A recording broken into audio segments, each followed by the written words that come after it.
Hi everybody, good morning and welcome to the Voicescape Empowering Engagement Revenue Collection in a Post-Pandemic World webinar. I'll be starting in a couple of minutes. We've got loads of people on, the last few just joining. So welcome from all over the UK. Great to see so many people join us today. For those that are unfamiliar with the technology, in the top right hand corner of your screen, you can see there's a chat option there for anyone that wants to simply chat throughout the session. There's a question section for any pertinent questions you'd like to throw in there for us, and we'll come back to those at the end. There's a short poll, so if you want to have a look at the poll just before we kick off today. Hello to Kerry, David, Stephen. A couple of people were on 9 o'clock this morning, very organised, so thanks to those guys, set up quickly. Hello Sam. Here we go. Hello Alex.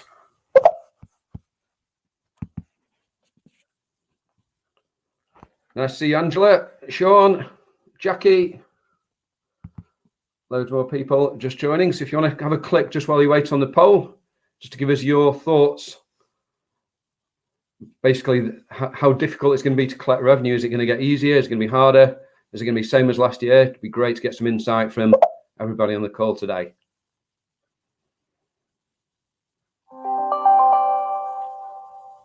Okay.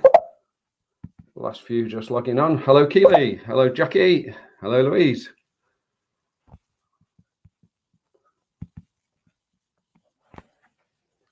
More and more names just popping on there. Thanks to everyone that's answered the polls already. Just for any of the Voicescape scheme, I think Sally's just dropped a question in there just about getting an invite out to somebody.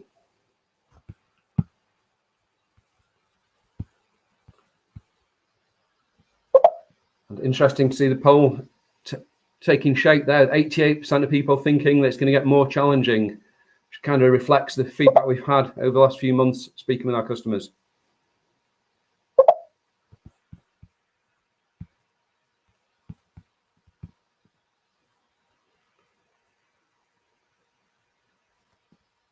Okay, looks like we've got a good crowd on the call now, so off we go with the start. So welcome. Thanks very much for everyone for joining the call today. In terms of running order, we've got obviously myself kicking off, Bill Williams from Voicescape. We've got an IRRV presentation from David Magor. We've got an author presentation from Steve Johnson. We've got a Q&A at the end, and then we'll close the meeting. So probably around 45 minutes for you today, depending on how many questions there are. So in terms of Voicescape, our social purpose is to help local authorities connect with their communities. And we hope that this white paper will play a small part in helping you achieve this. As an organisation dedicated to helping local councils connect with their communities, we're really proud to bring the white paper to the sector. We hope it'll add value to you guys on the call. In the white paper, we've tried to bring together emerging insights and technologies to provide some immediate practical takeaways, as well as highlighting the potential for some disruptive innovation and strategic development of services. In terms of the guys we've got on the call today, so Stephen Johnson is a writer, speaker and consultant working at the intersection of behavioural insights, data science and human-centred design. So my first question to Steve originally was, tell me what's human-centred design? That'd be interesting to hear a little bit. He's also founder and CEO of Considered Collective and a behavioural insights advisor at Voicescape. Steve's the author of the Empowering Engagement White Paper. His presentation will give you a quick overview of some of the key themes and takeaways in that white paper. Dave Magor needs no introduction, Chief Executive at the IRRV, the professional body for local taxation, benefits and valuation. IRRV promotes best practice and supports the professional activities of its members, working in government and commerce, and we're delighted to be able to collaborate with the IRRV on this event. Dave will be giving us assessment of the current context and challenges facing the R&B teams throughout the UK, calling upon his decades of leadership experience in this area and an unprecedented depth of knowledge drawn from his role at the IRRV. So thank you very much, Dave, for joining us, and over to yourself.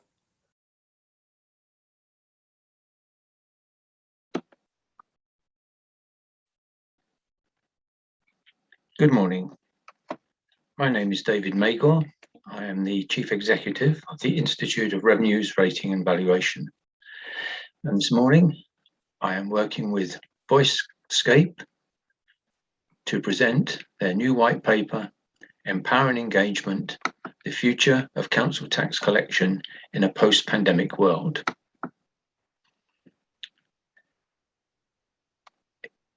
In the beginning, we must start with the current situation.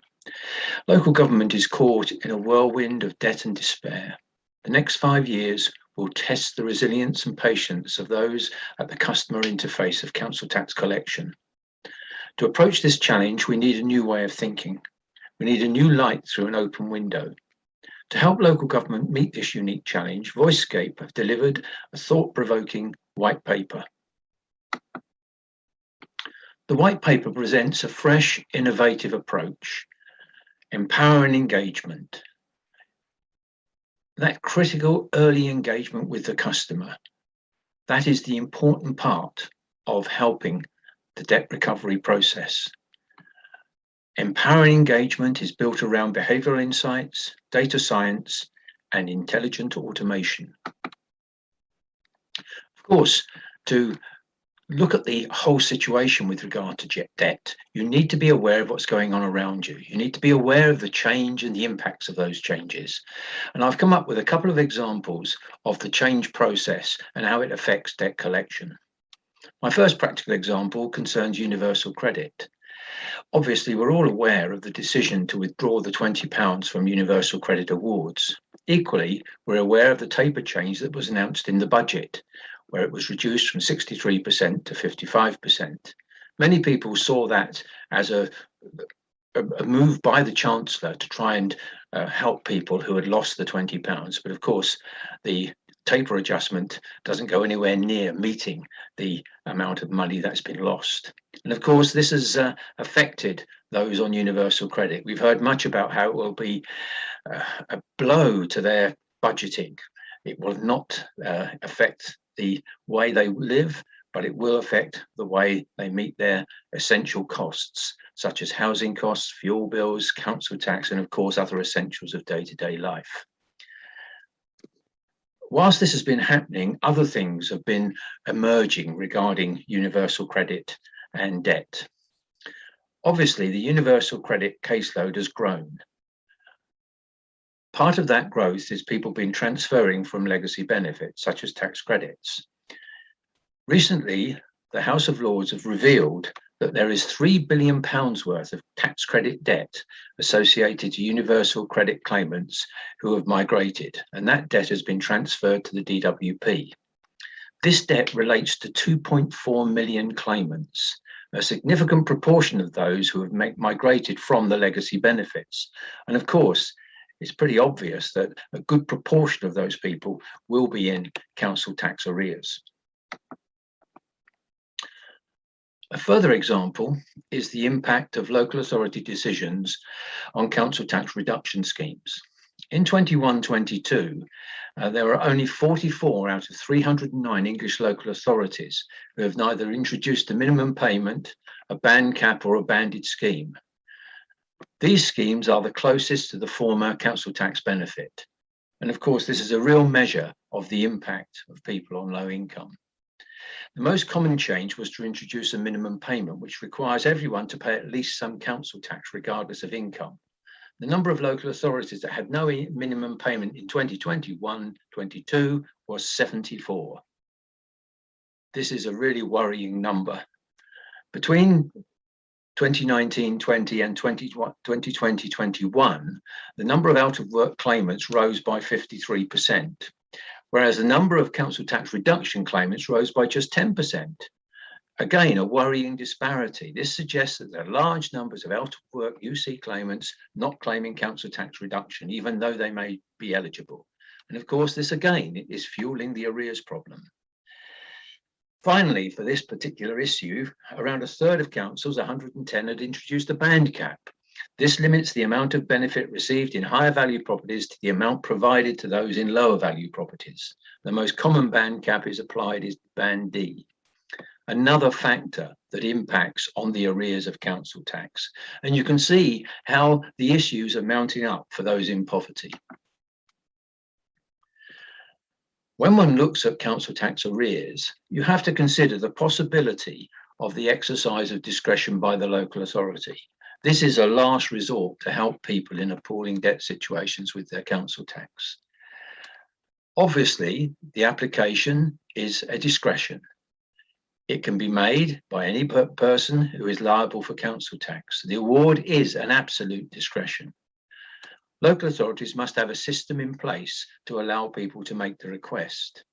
Of course, all the claims must be considered on an individual basis, and there mustn't be any fettering of discretion. But unfortunately, there is a financial implication for the council, as the funding for any Section 13 discount must be provided by the council. But of course, as I've said already, each application is treated on its individual merits and must not be fettered. Staying with discretion, these are the typical rules you will see in a scheme. There must be evidence of financial hardship, unforeseen exceptional circumstances. All other eligible discounts and reliefs must have been taken before you explore the possibility of a discretionary write-off. The council taxpayer must not have access to other funds that could meet the outstanding council tax. All other legitimate means of resolving the situation must have been investigated and tried. Obviously, the payment record, the history of payment by the council taxpayer will also be a factor. There must also be no evidence of willful refusal or culpable neglect in paying the council tax. And of course, the relief will only apply to the council taxpayer's primary home. These are very stringent conditions, and it's rare when these cases actually result in a significant write-off of council tax. But nonetheless, it is an issue that must be properly considered. There is, of course, a right of appeal to a negative decision, which is ultimately to the valuation tribunal. My final example of change and impacts is the general issue of vulnerability. Frontline staff in council tax should be trained to recognise vulnerability red flags, including individual factors, passing mentions of illness, disability or impairment, any general issues that might create an impression of vulnerability. Behavioural cues such as sounding flustered, anxious, confused, or asking unrelated questions. Wider circumstances, perhaps excessive or unusual expenditure. Life events that would affect people's well-being, such as time in hospital, imprisonment, bereavement, or income shocks. Also, there are things that may have affected the council taxpayer, organisation actions, references by the customer to things that haven't been done that have caused difficulty. These are the issues of vulnerability that come into this overall approach to what's caused the debt and how do you deal with the debt. And these are the issues that are being faced in the white paper. The white paper addresses these key principles. It analyses these principles from the behavioural sciences. It helps you understand the residents' council tax experience, something that's crucial if you are to develop trusted relationships. It shows how the application of data science can be used to target and tailor intervention. To deliver this innovative approach, the paper explores the utilisation of intelligent automation to optimise officer time and, critically, of course, to support more effective human interaction. These are the important features of the white paper.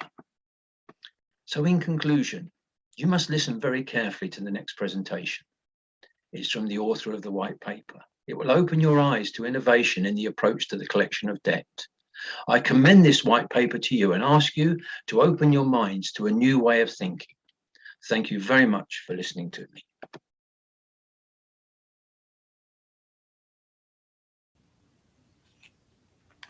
Good morning, everyone. I'm Stephen Johnson. I'm the author of the Empowering Engagement Report. Thanks for that setup there, Dave. Really interesting context, not just for this event, but also obviously for the challenges that lie ahead. So I'm just going to upload my presentation. Bear with me 1 second. Just wrestle with the tech for a moment. Okay. Let me just back up a little bit. Okay, excellent. Yeah, so thanks for having me along today. As Bill mentioned at the outset, what I'd like to do today really is just touch on some of the key points from the white paper, pending you receiving the full document after the event. Sort of whet the appetite a little bit, but also leave a little bit of time at the end for you guys to ask questions if there's anything that particularly you want to dig into a little bit more deeply. I think there's very few events at the minute, any publications and content generally, that aren't themed in terms of the challenges and obstacles of the post-COVID landscape in some way. But what I'd like to do with this report is also highlight not just the challenges, but also the innovation opportunities that this presents us as well. It's a cliche, but necessity is the mother of invention, and you'll have all experienced yourself how the pandemic has already broken us into new ways of working in one way or another. So we hope that this white paper will help to strike a more optimistic tone, while still giving some practical pointers on where that innovation might lie, what we can actually do about that. Because the fact is that the impact of the pandemic is going to be with us for a number of years now. And whilst the support packages have helped underwrite some of those income losses and some of those other challenges, it seems the packages are only going to cover really the next year or so. And it's starting to come to light that those packages are benefiting some councils more than others. So to gain a sense of the impact that COVID has had on collections activity, we did a data analysis exercise where we analysed the quarterly figures for council tax and non-domestic rates issued by the Ministry of Housing and Local Gov, comparing the 1920 figures with the 2021 figures to just get some sense of the impact that the pandemic has had on collections performance. It's not an ideal, perfect methodology, but it does give us some sense, a bit of a barometer. We only included the councils who had data for both years, by the way, so we could take a direct like-for-like comparison. Some of these headlines on screen you'll already be familiar with, but there's a much wider analysis in the report where we can dig into these figures in a little bit more detail and unearth some more granular insights. So feel free to request a copy of that piece of work separate to the white paper. So we see the headlines there. We're looking at a 1.12% reduction in collection rates on average. Now, given the sheer volume of collections that we're dealing with in revs and bends, we're talking about, in council tax specifically, we're talking about this equating to over £1 million in extra in-year arrears per council. So that's just within the yearly billing period, and an increase of 2.7 million per council in total arrears. Because what we found is that the pandemic kind of hiatus and the restrictions that came with that has made it much more difficult to recover arrears from previous years also. Understandably, as we can see that the proportion of write-offs has reduced, as did court costs, but you can see these are minor amounts compared to the reduction in collections that we're dealing with. And cashing this out at a kind of not per capita, but per household metric, we're looking there at £16 extra arrears to collect per household on average of in-year arrears. And that's not just households that are behind with their council tax, that's right across the population. And then an increase of £37 per household in the total arrears situation. But of course, that's all on average. So behind those averages, we can see clearly that some councils have been hit considerably harder than others. So what we've got on the screen there is if we've got the national average here at the 1.12 percentage point decrease in collection rate, but then we can see that all the folks here over to the left hand side that are trending above that line are being hit a lot harder. Some as high as 10% reduction, 10% reduction in collection rates. So you can imagine the impact that is having. And sorry, move my screen on. Okay. So, but what we're conscious of in writing this report is that the COVID legacy isn't just hitting the council finances. It's also, as Dave outlined, it's also hitting the communities, the individuals and the families that we're collecting this revenue from, the families, the communities that the councils serve. For many of the reasons that Dave outlined, reduction in income, changes to benefit, etc. And despite what could be considered a relatively progressive budget just recently, we're also hearing from IFS and OBR that the inflation is likely to outstrip whatever benefit increases we're looking at, as well as wage increases as well. So it's hitting at communities as well as councils. But crucially, and we feel this is a point that is often overlooked, cinched in the middle there is the impact that this is having on our Revs and Bens colleagues, on you guys, on the the morale and the well-being of those who are tasked with turning the tide and recovering this revenue and recovering the dip in collection rates. And we've talked with Revs and Bens teams as part of this research for the paper.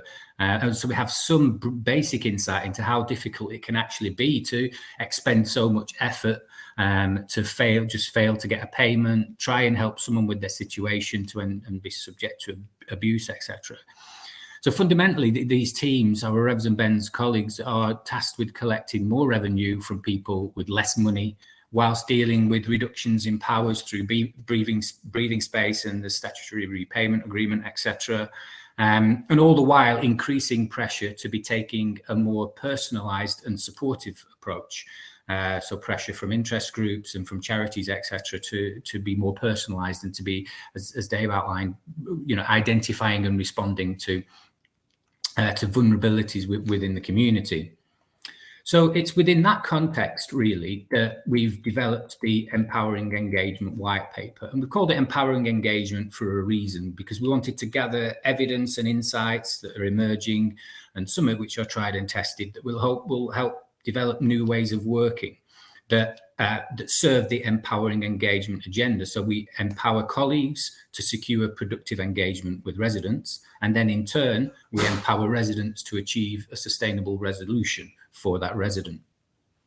So we homed in on three key areas that we believe offer the greatest innovation potential to support new ways of working and to develop processes, systems, or at least further develop processes and systems that balance out effectiveness, efficiency, and crucially now ethical collection, given, as I mentioned, the kind of increasing pressure around vulnerability and resident well-being, etc. So we looked at behavioural insights, we looked at data science, and we looked at intelligent automation. Expertise that is all contained within the Voicescape team and offer, but we've looked much further afield than that in terms of things that's going on beyond the sector, within the sector, and the wider range of approaches, tools, and kind of frameworks that are available to empower some of this new ways of working. So I'm going to take a quick look at some of the key insights then from these three areas. Like I say, just to whet the appetite a little bit, but there's much more going on in the full report. So the application of behavioural insights, some of you will already be familiar with the concept. We're essentially looking at leveraging what we know from the behavioural science, so existing evidence and research about what makes people tick, what makes people think, feel, and behave the way that they do. And then taking that evidence, taking that research and applying that within a collections context. Because essentially, at the end of the day, we're looking at a behavioural challenge when it comes to securing timely payment, creating successful and sustainable arrangements, etc. So many of you are already familiar with behavioural insights, I think, from the work that's been done by the behavioural insights team through central government, and also possibly through the work that the LGA have done to raise awareness and build capacity around the application of behavioural insights. And again, a whole load of references and signposting in the document to take you out to further resources. So the whole section on that in the white paper, but today just to focus on some specific findings from what was just about the first large-scale trial of behavioural insights principles within income collection that was actually carried out by the behavioural insights team at Voicescape in collaboration with Capita. Now, in the report, there's a range of more strategic applications of behavioural science, especially around the notion of perceived fairness and how we can build resident relationships around this concept.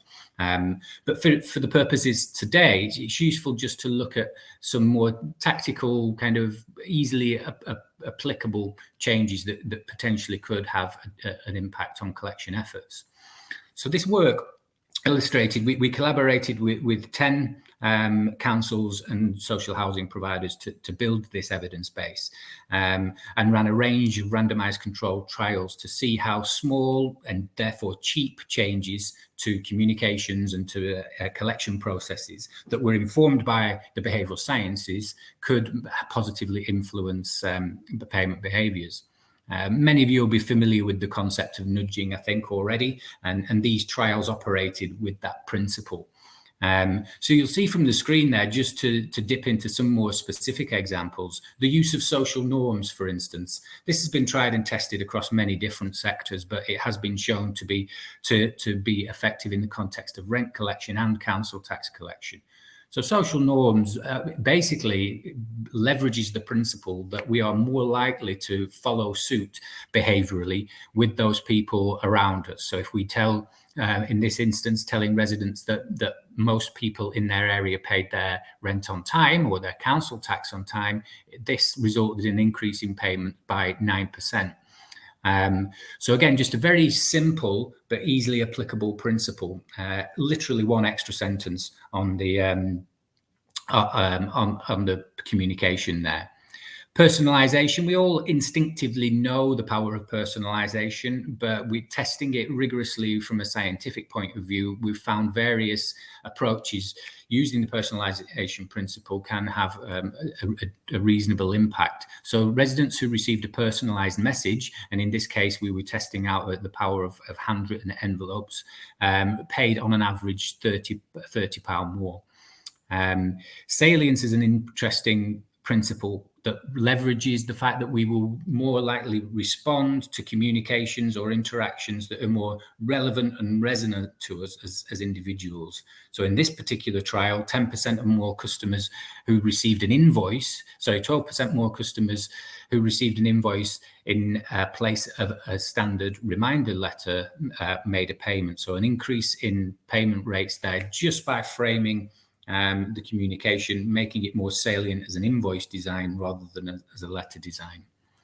The power of gratitude is always an interesting one, the impact that we can have just by simply thanking a customer or a resident for, in this case, for keeping up the payment arrangement. And we found that sending a simple text message, thank you, actually increased the number of successful arrangements completed by 19%, a massive impact. And that leverages the notion of reciprocity, another behavioral principle that if you've scanned the literature, you've probably come across. Intrinsic motivation is an interesting one. So there's a lot of work been done within the behavioral sciences as to whether customers, residents are more motivated by extrinsic incentives or intrinsic incentives. What this trial tested out was the power of communicating to residents the fact that if the rent was paid on time, that this would help the authority building homes for vulnerable families. And probably an overarching one relates to cognitive friction. So over the course of the work that I've done with councils, that I've come across a lot of the communication that is used, and often see that kind of wall of 12-point times New Roman, a very busy page of communication. And we found that sometimes just simply tidying up that piece of communication, making it more user-friendly, can have a massive impact. In this case, a 24% increase in engagement.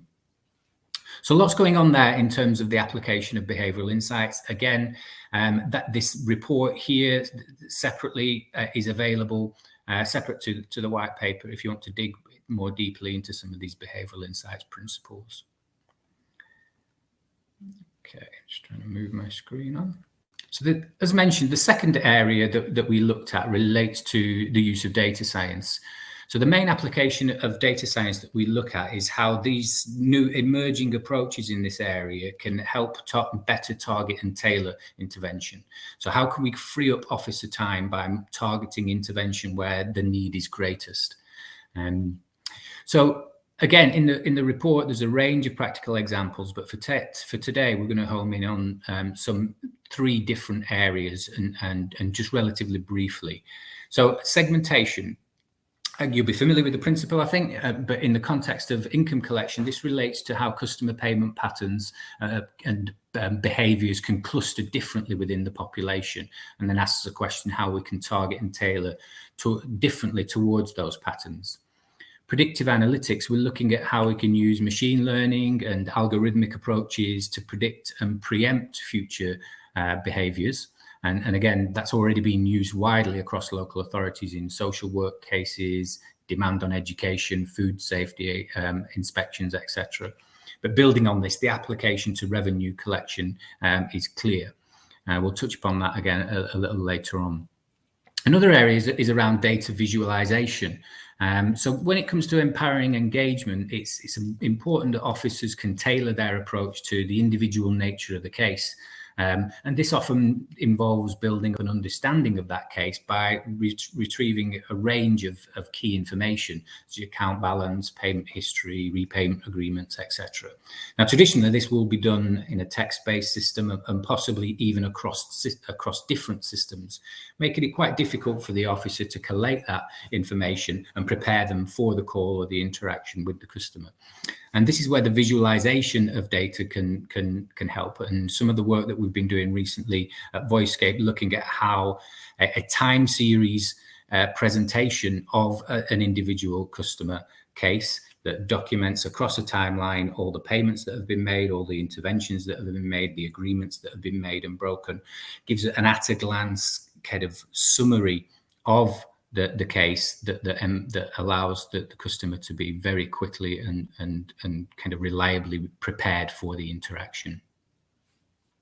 So there's again a range of stuff going on there. The third area that we looked at in the paper was around intelligent automation. So again, the central government and the whole agenda around digital strategy, it relies on automation to a great extent. So the improvements and the efficiency and outcomes that the digital strategy has ambitions to achieve, a lot of that is based on the potential for automation.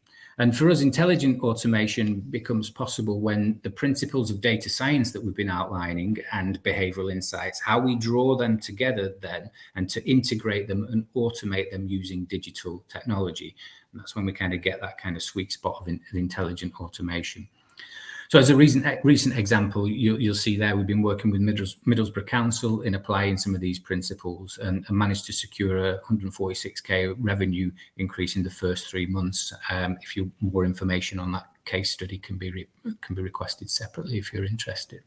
So there's 3 key areas that we looked at: robotic process automation, RPA, automating contact, and optimizing contact. So again, just dance over the 3 of these for the purposes of today. But so RPA, robotic process automation, already being used quite widely to achieve the classic more with less in a wide range of council settings.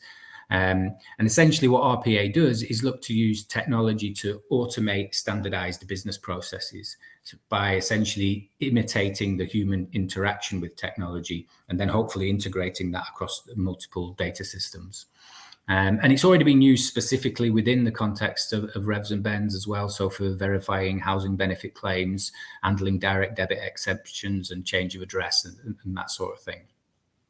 So again, a range of other examples in the wider paper. Moving on to automating contacts. This also speaks to the need to use automation to free up officer time for those more considered interactions that more vulnerable customers may need.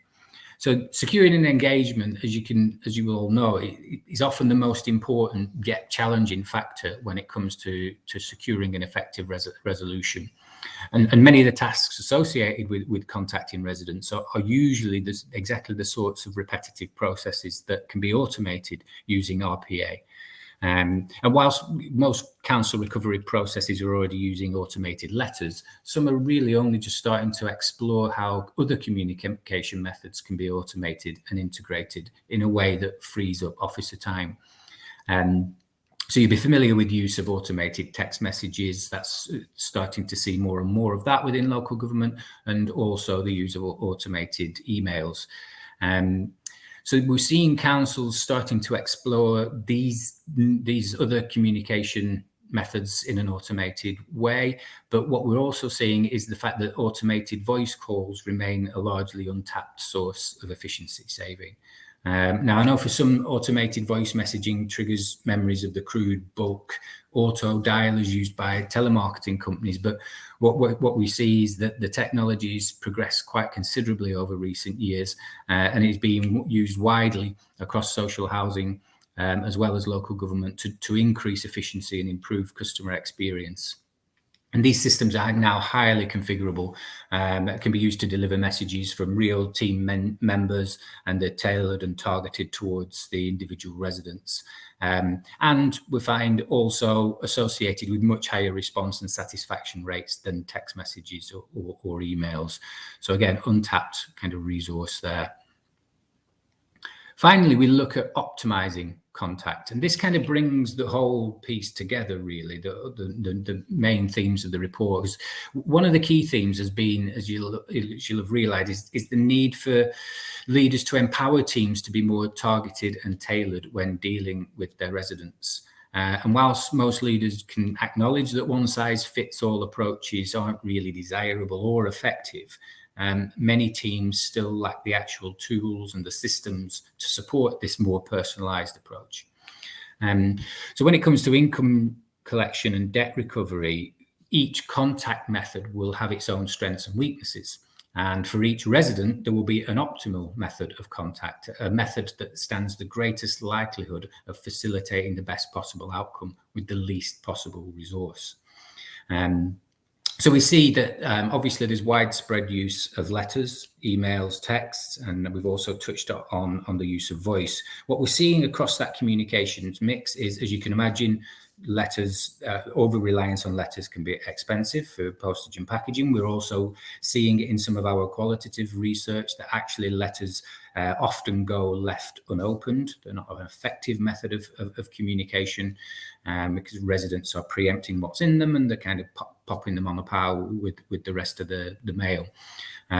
Email, we're finding that with the increased sophistication of spam filters and multiple changing of email addresses, again, not necessarily the most effective communication method when it comes to revenue collection, and also other research showing that as far as building trust goes, and the relationships we need as the foundation for kind of a successful resolution, email again don't perform too well as far as building trust goes. Similarly with texts, can be useful in certain situations, are very cost effective, but there's a question around what that communication method means for the wider resident relationship. And again, research is showing that it's not the best method necessarily for building those trusted relationships.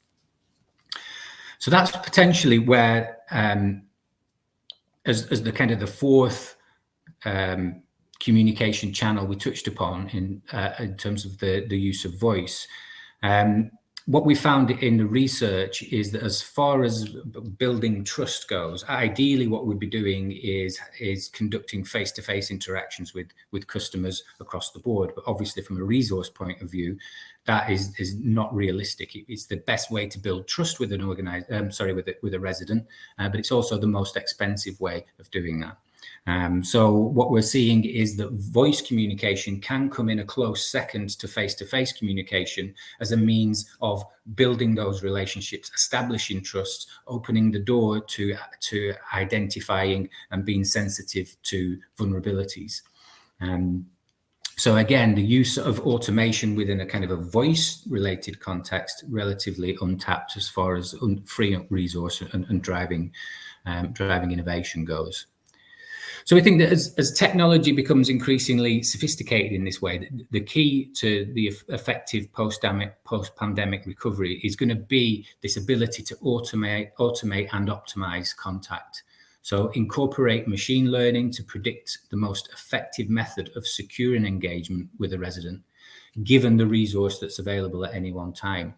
And then integrate that with technology that then automates the execution of that engagement, sends the text message, sends the email, sends the automated voice call, etc. So a bit of a whistle-stop tour there, but as I mentioned, just some key points and highlights from the paper covering those three buckets of behavioral insight, data science, and intelligent automation. Importantly, just to underline that none of what we've discussed today and that is in the report is science fiction or hugely speculative in any way. We've tried to focus on approaches and tools and technologies that are already operationalized and already in use, and the case studies will kind of attest to that.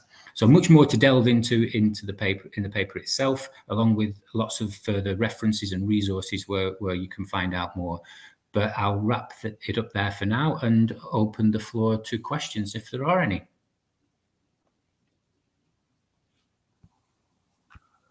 Okay, thanks very much, Stephen, and thank you, David. Very valuable insight there. Just a note on the poll. So thanks everyone that's completed the poll. There's 90% of people have stated that revenue collection in 2022 is going to be more difficult, and 10% see next year as the same as this year. Obviously, no one's seen it as getting any easier. I'm hoping that the 10% are correct, that it's going to be the same as this year rather than harder. So thank you, Steve. Thank you, David. Really good to hear that. I've got a couple of questions that have been pinged over to me. Initially, one for Stephen, I think. We're in a sector that's going all guns blazing, was the comment, in a digital direction. Some would think it's counterintuitive that we should be focusing on voice interactions. How do you kind of square that circle? Yeah, it's a good question. It does sound quite counterintuitive, but as I mentioned in the presentation, what we seem to be seeing, not just in our own research, but elsewhere, is that voice seems to do a special job of building trust with residents. And providing a better foundation for more sustainable resolution, and also the opportunity to identify those vulnerabilities and build those relationships. But what we've also outlined is how not only is that the case for the use of voice, but it's also quite open to automation as well. So you can approach the level of kind of trust and the level of relationship building that you can achieve through face-to-face with voice connection and conversation, but then you can use the technology to automate that voice conversation in a way that drives the efficiencies. So it's almost providing a sweet spot between automating things to gain efficiencies while still keeping that kind of human touch and building trust with residents. Bill, if I could just make a comment, Bill, I think the government mantra of digital by default does not necessarily work with people in poverty. Exactly. You know, I endorse everything that Steve says. You know, actually meeting the person face to face, engaging with them in voice is absolutely critical. You know, the assumption that you know, we're in a massive digital revolution and everything's going that way is fine, but people mustn't be left behind, and there's a danger that people in poverty may be left behind. It's a good point, David. And we try to make the differentiation between digital by default and digital by design. And digital by design mindset is exactly what you say. You know, the digital channels are useful for some, but they can leave people behind. So we need to be much more targeted and tailored in which channels we use with rich residents. Thanks, David. Thanks, Steve. Question for probably for David, and the recent budget. The question is, how do you think the recent budget will affect council tax collection in local government? Is that sort of come across your table at all? Well, okay. When you look at the budget generally, you sort of get quite concerned. There was the change in the universal credit taper, which is very welcomed. But again, it didn't compensate for the loss of the £20. That's the point I wanted to make. And I think, you know, the reality is that when you give people something, they've had it for a while, and you take it away, it really does hit them hard. And I think the government have completely underestimated that. And if the change in the taper is a sop to those people, I think it's good news because it's permanent, but it wasn't enough. And I think that's an issue that's been picked up by all the third sector bodies. But I think the real problem with council tax is the way council tax might increase over the next year. You know, the pressure is really on local authority budgets. The government has sort of taken some of the brakes off as far as council tax increases. It's still effectively capped because the actual increase that a local authority can make is limited. But the real problem is that local authorities have got real budget problems.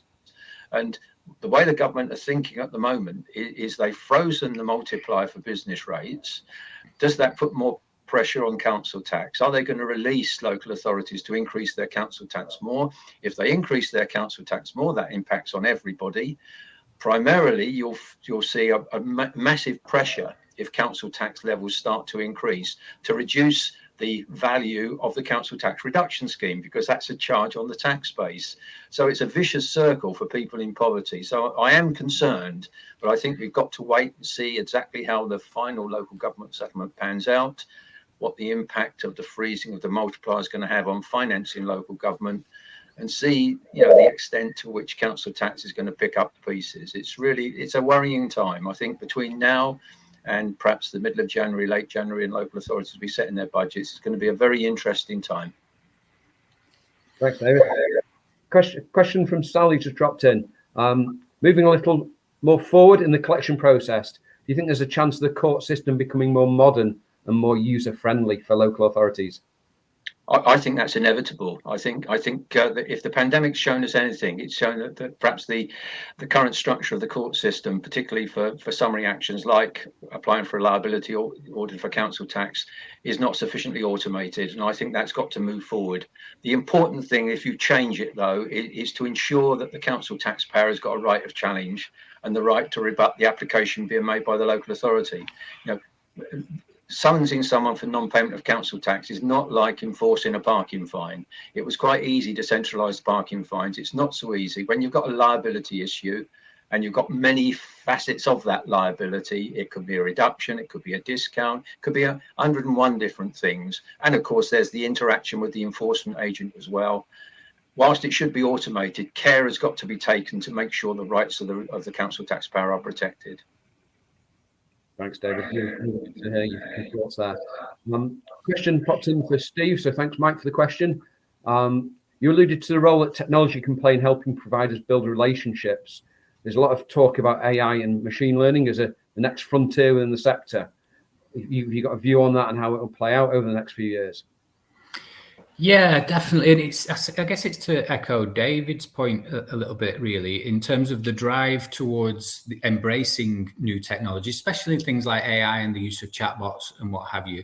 It's obviously driven by the need to drive efficiencies, but we can't allow that to distract us too much from the kind of the essential interactions we need to have with residents to build relationships, because ultimately if we become too efficient and in doing so we damage relationships, that becomes a false economy in terms of the efficiencies we're driving, because we end up with failure demand and we end up with other issues that come from a lack of trust in the relationships.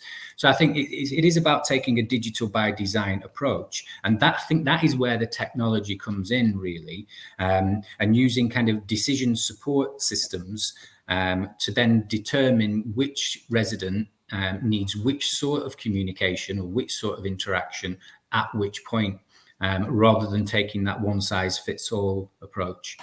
So I think the rush to the really sophisticated applications of AI and the use of chatbots and what have you, that's fine. But in the background, let's be using the technology to be understanding, predicting, and learning about which communication method works best with which customer, and best meaning it gets the desired outcome while still preserving and improving relationships. Thanks, Steve. Some good feedback from Darren in the chat as well. Just to read it out, AI can only go so far. Absolutely right. We still really need that human touch to deal with customers that are financially vulnerable and bespoke the treatment route to reflect their needs. So I think that's touched on what David mentioned earlier as well there. Definitely. Really good. Okay, so any last questions on that? I think Karen just dropped one in. I think it's probably for Steve. In the analysis of the impacts of the effects on the pandemic, where you showed a declining collection rates, were there any regional differences that stood out? For example, a north-south divide? And do any of your approaches work better with different demographics or different regions? Yeah, we didn't do the analysis at a regional level, but what was clear is there is massive variation in how the pandemic seems to have hit collection rates.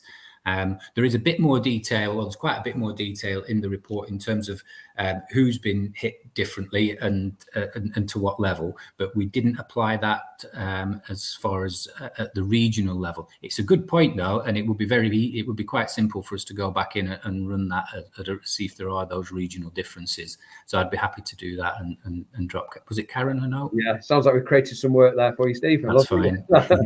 Can I just add a point there, Bill? You've got to keep an eye also on the impact on council tax reduction schemes on a regional basis as well. You know, these worrying figures coming through about people migrating to UC, getting their award of UC, and that not being followed up by an application for council tax reduction is really quite important. And local authorities should be looking at that.